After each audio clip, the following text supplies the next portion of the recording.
जनाब ये आप थोड़ा शोएब भिराए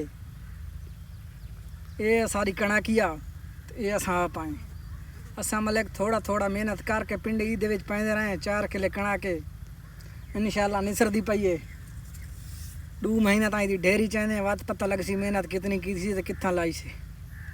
ठीक है ना, सिर्फ उत्था मेहनत करके खावन नाल कुछ नहीं बनता, उत्था मेहनत करके ईदे च पैसो तो इत्थों कुछ निकल सी जेड़ा वो सारे काम आना है। ठीक है ना, साल दे दाने बन वैसे जनाब ते बहू शूई बन वैसी भैया कुछ आप खासूं तो कुछ नीली छातल तो ना तो वडे सो इंशाल्लाह जो जींदे बस गए से। ठीक है ना, बाकी जियो तो लाइक मारो।